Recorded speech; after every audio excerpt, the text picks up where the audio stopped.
the first night, well, it's night morning. We got up so early in the morning to get on the plane to go, and we were there with a sister who's going to like some countries that I don't even remember where. And it's when you get into that part of the world, there's a lot of just places and a lot of different people. And she was going to some place in like Moldova, I don't know.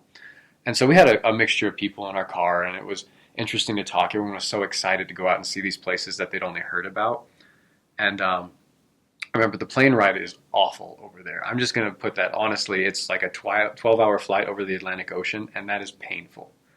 Mostly because you're so excited to get there, and so like waiting in a plane is terrible.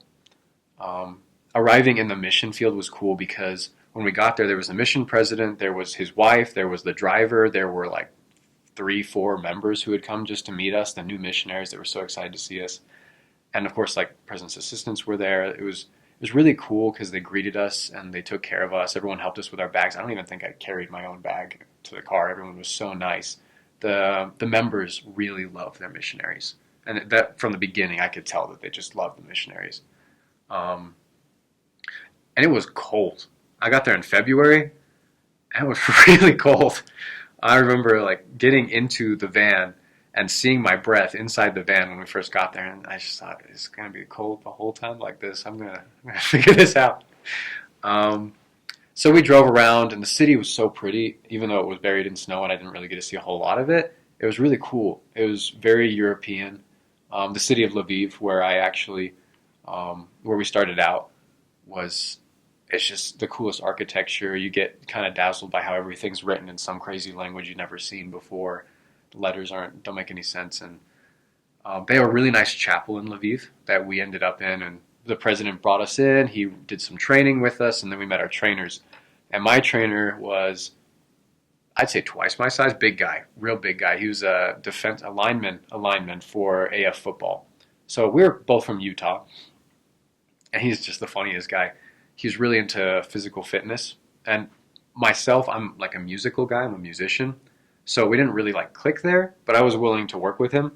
And so I spent my first couple of weeks in the mission field just training he said we were going to train to run a marathon. With his last companion, he'd run over 300 miles with him in the transfer that they were together. And he intended for us to do that, I guess. So I was just training and I was learning how to do that. And so we'd run in the cold in February. And um, the mission is a lot different than you expect it to be, I guess. In the MTC, I thought it'd be this magical thing. We get there, we start teaching lessons, and I came into an area that was very slow. And so we had to find investigators. And at the time, we weren't allowed to go knocking doors. I think they changed that now, but we weren't allowed to knock doors. And so we street contacted in the snow for most of the day. And then we'd go visit a member or two. But the members were really nice, and we tried to make sure that they understood that we were here to help them, to help their family learn about the gospel and their friends. And it can be slow going when you first meet a member because it takes a while for them to trust you. Once they do, they become your best friends, which was really cool. So my first week in the country kind of went like that. I was learning people's names, about them, how we can work with them. It's a lot of learning to become friends with people and learning to deal with some really hard changes. Before my mission, I'd never walked around in the snow for 6 hours trying to talk with people in a language I didn't know. You got to adapt. So I had this experience with a missionary. He was older. I really respected him because he knew the language very, very well. And he was very nice.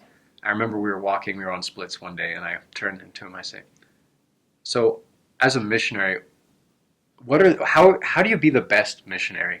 And he looked at me and laughed. He said, how am I supposed to know? This is my first time too. So like, yeah, it's a learning experience for everyone.